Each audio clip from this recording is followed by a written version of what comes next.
Halo kaum intelektual sekalian, wow, ini adalah pembahasan yang sangat-sangat sensitif. Ini pembahasan yang tidak disukai oleh warga Konoha. Pembahasan ini bikin warga Konoha kejang-kejang kelenjotan berjamaah. Jadi gini guys, di video sebelumnya saya sudah janjikan akan memberitahukan apa agama daripada Pak Michael Bambang Hartono yang baru-baru ini meninggal. Jadi banyak tuh yang komentar ya, banyak yang menuntut apa agamanya. Lu bikin judul nanya agama tapi lu nggak kasih tahu agamanya. Jadi di video ini saya akan bocorkan agama daripada Pak Michael Bambang Hartono ini, salah satu orang terkaya di Indonesia, punya kekayaan yang sangat-sangat luar biasa, triliuner ya. Nah yang jadi pertanyaan, agama apa agama yang dianut oleh Pak Bambang Hartono? Apakah agama Kristen? Apakah agama Hindu? Apakah Buddha? Apakah Katolik? Nah, selain itu yang menarik kalau saya perhatikan itu ya, ternyata agama itu mempengaruhi pola pikir masyarakat dan agama itu juga mempengaruhi karakter seorang pengusaha, termasuk Pak Michael Bambang Hartono. Jadi tanpa kita sadari, ternyata karakter daripada pengusaha biasanya dipengaruhi oleh agama. Nah yang jadi pertanyaan, karakter seperti apa yang dibutuhkan oleh seorang pengusaha sehingga bisa sukses luar biasa? Dan ini jarang dibongkar guys. Ada hubungannya dengan agama. Ini sangat berhubungan sekali. Walaupun banyak orang yang mengatakan nggak ada hubungannya, ada hubungannya. Setelah saya riset, ternyata ada hubungannya. Jadi kalau kita perhatikan, mohon maaf bagi yang terview, mohon maaf bagi teman-teman muslim ya. Saya juga punya banyak teman muslim kok ya. Jangan berpikir saya memojokkan agama tertentu di sini ya. Jadi kalau kita perhatikan di Konoha itu, rata-rata pengusaha di Konoha itu adalah nonis. Saya tidak mengatakan bahwa agama muslim itu tidak mengajarkan yang namanya cara berdagang, usaha dan sebagainya. Justru kalau saya perhatikan, nabi daripada agama Islam itu kan banyakkan pedagang ya, pengusaha ya.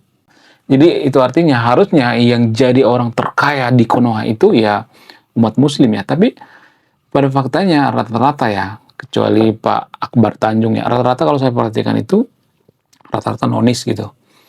Nah, yang jadi pertanyaan, apakah agama itu atau tradisi dalam beragama itu mempengaruhi karakter seseorang? Sangat mempengaruhi.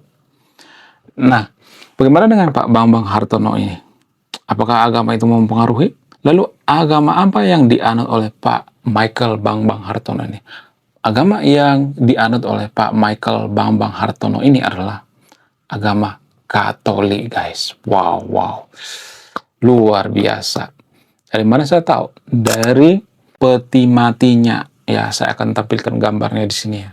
Ada lambang salib. Itu artinya ya dia Kristen ya. Lebih tepatnya Kristen Katolik. Nah, yang jadi pertanyaan, ajaran seperti apa yang bikin Pak Bambang Hartono ini bisa triliuner gitu? Ajaran seperti apa itu? Ajaran yang diturunkan oleh agama Katolik itu. Disclaimer, saya tidak ngajak yang untuk video untuk masuk ke agama Katolik ya. Ini kebetulan mungkin ya. Jadi agama Katolik itu mengajarkan tentang kejujuran atau integritas. Jadi tanpa kita sadari, setelah saya riset, setelah saya bertemu dengan orang-orang yang super duper kaya, ada satu kesamaan di antara mereka. Apa itu? Integritas atau nama baik. Itu lebih penting daripada segalanya. Itu lebih penting daripada duit. Itu lebih penting dari semuanya.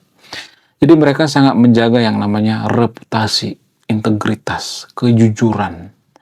Nah, kebetulan agama Katolik itu mengajarkan yang namanya reputasi, ya, kejujuran. Dari mana dasarnya? Jadi dasarnya itu hukum Taurat. Jadi Katolik itu sebenarnya mengajarkan tentang kejujuran. Makanya ada hukum Taurat yang mengatakan jangan kamu berbohong. Ya, saya lupa hukum Taurat keberapa. Yang tahu tolong tulis di kolom komentar ya. Ada 10 hukum Taurat ya. Ketiga atau keempat tuh, jangan kamu berbohong. Isinya seperti itu ya, nggak boleh berbohong. Nggak boleh berbohong itu artinya harus berintegritas atau harus jujur. Dan itulah yang diimani oleh Pak Bambang Hartono. Pak Bambang Hartono itu terkenal orang yang sangat jujur. Kalau dia tidak jujur, dia tidak akan mungkin jadi pengusaha sukses. Nggak mungkin. Jadi kalau Anda ketemu dengan pengusaha yang licik gitu ya, suka ngebohongin orang, itu pengusaha baru biasanya. Kalau pengusaha yang sudah taipan, sudah lama gitu ya, biasanya mereka itu sangat-sangat humble ya, nggak kelihatan orang kaya, nggak mau nunjukin dianya kaya ya, dan dia juga tidak menunjukkan bahwa dia punya harta triliunan. Kenapa? Karena takut dikejar-kejar pajak dan takut dikejar-kejar THR gitu ya. Jadi itu yang ditakuti oleh para orang-orang kaya. Mereka malu kalau mereka mengatakan diri mereka itu kaya. Kalau kaya beneran ya, sudah triliuner ya. Bukan kaya yang seperti kita ketemu sehari-hari gitu ya. Ada orang kaya tapi suka bohong ya, suka korupsi ya, suka ngebohongin karyawan dan lain sebagainya. Ya kalau kita bermitra suka nipu gitu. Itu bukan orang kaya, guys. Ya mungkin dia baru bangun usaha gitu ya, mencoba-coba gitu ya. Biasanya ujung-ujungnya bangkrut ya. Saya juga pengusaha, guys. Jadi ya modal daripada seorang pengusaha itu adalah attitude.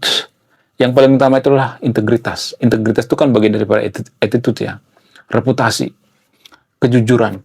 Sekali kita bohong, maka kita tidak akan dipercaya oleh orang lain. Makanya jangan sekali-sekali berbohong.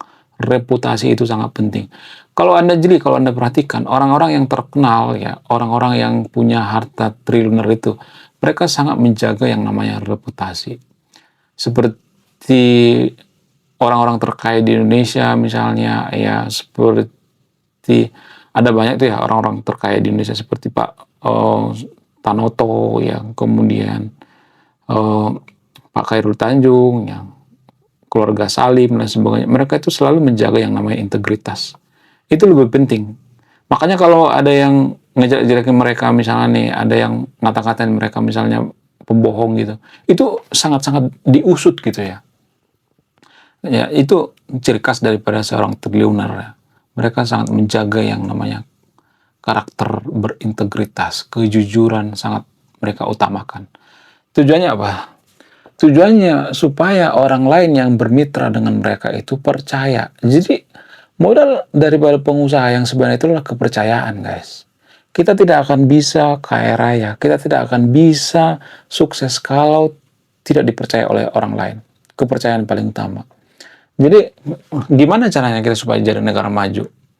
Kita harus jadi masyarakat yang bisa dipercaya. Kejujuran paling utama.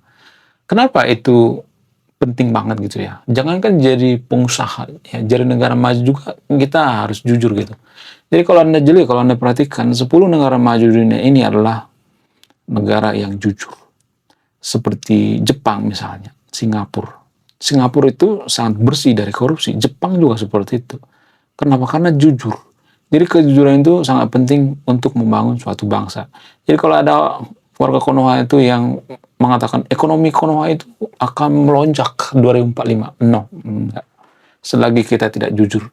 Yang pertama diperbaiki pemerintah itu harusnya bukan ekonomi, mohon maaf ya. Bukan mengiming-imingi ekonomi kita nanti akan naik tahun 2080 lah, tahun 2100 lah, apa segala macam gitu. Yang pertama diperbaiki itu harusnya kejujuran. Ya, kebetulan yang mengajarkan tentang integritas lebih fokus ya agama Buddha dan agama Kristen kalau saya perhatikan. Agama lain juga ya fokus ya mengajarkan kejujuran, tapi ada yang lebih fokus gitu ya. Lebih fokus itu agama Kristen dan agama Buddha kalau saya perhatikan. Agama Hindu Bali juga fokus ya mengajarkan kejujurannya.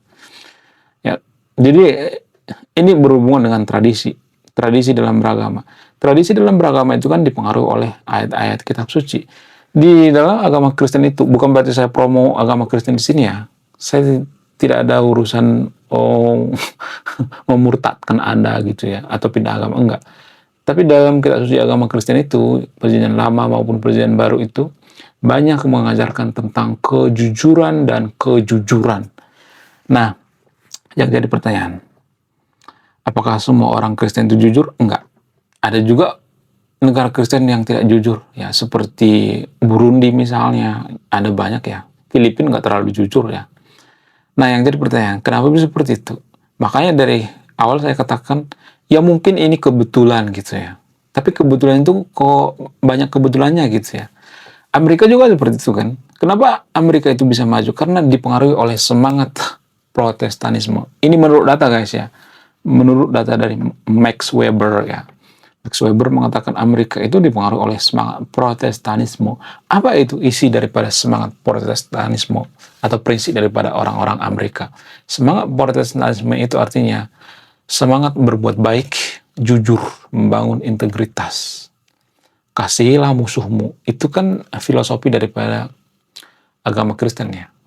Disclaimer ya, saya tidak ngajak yang untuk masuk agama Kristen ya. Saya harus benar-benar netral di sini ya. Akademis itu harus netral ya. Nggak boleh berpihak pada agama tertentu ya. Jadi kebetulan agama daripada Pak Michael Bambang Hartono ini adalah agama Kristen Katolik. Dan agama Kristen Katolik itu lebih fokus mengajarkan kejujuran, dan kejujuran. Apakah semua orang Katolik jujur? Enggak. Tapi biasanya, kita ngomong rata-rata ya. Kalau misalnya mengatakan, kalau kita besok jadi Katolik semuanya Konoha, apakah jadi negara maju? Enggak. Tapi pintunya terbuka. Karena apa? Karena sudah ada bukti. Kita ambil contoh misalnya seperti Korea Selatan. Korea Selatan itu kan Kristen ya. Kemudian Amerika. Negara-negara Eropa itu kan masih mendominasi Kristen ya. Inggris misalnya. Sudah ada bukti gitu bahwa negara mayoritas Kristen itu bisa maju kok gitu. Jadi itu artinya kita tidak akan ini ya bisa membantah itu gitu. Ya, Korea Selatan kan Kristen ya. Walaupun tidak semua mereka itu taat dalam beribadah, walaupun gerejanya cuma sekali setahun atau sekali sebulan gitu ya. Tapi dalam agama Kristen itu nggak seperti itu guys ya. Kalau misalnya ini mereka bergandengan hidup berdampingan dengan agnostik, ateis, mereka akur-akur aja, nggak pernah konflik gitu. Ya nggak pernah berantem gitu, nggak pernah. Itu dihindari oleh orang-orang Kristen ya, tanpa kita sadari ya. Bukan berarti saya oten ya, jangan berpikir saya oten ya, karena di Konoha itu kalau kita bahas seperti ini dianggap nanti saya Kristen gitu. Jangan seperti itu guys. Jadi karakter yang paling utama jadi pengusaha sukses itu adalah reputasi. Reputasi itu harus dijaga, kejujuran itu harus dijaga, nggak boleh bohong. Ya, kalau sekali berbohong maka kita tidak akan dipercaya lagi ya. Menurut kalian gimana? Coba tulis kolom komentar ya, apa yang saya katakan benar atau tidak. Apalagi ya yang dibutuhkan oleh seorang pengusaha. Coba tulis kolom komentar ya. Selain reputasi, apalagi yang dibutuhkan oleh pengusaha? Yang dibutuhkan pengusaha itu artinya hatinya bersih, nggak ada kebencian, nggak ada dendam gitu ya. Sehingga pengusaha itu biasanya berbisnis dengan apa? Dengan orang-orang yang jauh dari kebencian gitu ya. Nggak boleh ada kebencian di dalam hati. Hatinya bersih, membantu gitu ya. Jadi kalau kita berpikir secara rasional ya, kalau kita benci dengan seseorang, kaum tertentu, maka itu sangat bermasalah sekali. Karena orang jujur itu tidak ada istilah kaum ini, kaum itu, nggak ada seperti itu ya. Jadi kita tidak boleh membenci kaum tertentu gitu ya. Kemudian selain itu modal daripada pengusaha itu adalah cerdas. Ya harus cerdas juga gitu. Nggak ada saya menemukan, mohon maaf ya, orang yang idiot. Triliuner, nggak ada. Orang triliuner itu biasanya mereka sangat jago dalam berhitung ya, kalkulasinya kuat gitu ya. Kemudian mereka itu sangat visioner gitu. Mereka bisa memprediksi apa yang akan diminati di masa depan gitu. Kemudian orang yang sangat berhasil itu atau triliuner itu biasanya mereka disiplin ya, on time. Jadi kalau mau jadi sukses itu ada harga yang harus dibayar guys, on time, jangan begadang gitu ya, jangan begadang mulu gitu. Ya boleh begadang sekali-sekali ya, tapi jangan terus-terusan, jangan cuma scroll video nggak jelas gitu ya. Kemudian apalagi ada banyak ya syarat-syarat jadi triliuner atau pengusaha yang sangat luar biasa ya. Kemudian kita harus fokus gitu, persisten. Fokus itu bukan cuma di mulut doang ya. Saya tuh pengusaha guys. Jadi kalau saya perhatikan ya, orang-orang yang memulai usaha itu biasanya panas-panas kayak ayam gitu ya. Besoknya ganti usaha gitu. Di Konoha tuh banyak banget ya saya menemukan pengusaha seperti itu. Sekarang jualan ikan lele, besoknya jualan panci, besoknya lagi ya jualan markisa, besoknya lagi jualan tempe, besoknya lagi jualan donat. Ya, jadi ganti-ganti gitu ya. Sementara kan usaha itu kan ada fasenya ya, ada fase turun, ada fase naik gitu ya. Jadi nggak semua usaha itu begitu dibangun langsung berhasil, nggak seperti itu guys. Nggak semudah membalikkan telapak tangan. Ya, itu tanpa kita sadari ya. Menurut kalian gimana? Coba tulis kolom komentar ya. Apakah ada kriteria daripada pengusaha yang saya lewatkan? Ya, saya yakin yang video ini sangat cerdas ya. Silahkan simpulkan sendiri ya, saya tidak akan menyimpulkan ya. Semua yang saya katakan di video ini Anda yang menyimpulkan ya. Saya tidak mau menyimpulkan. Kalau saya menyimpulkan itu artinya saya berpihak. Oke, sekian video ini. Terima kasih sudah memahami. Saya kaum intelektual. Salam rasional.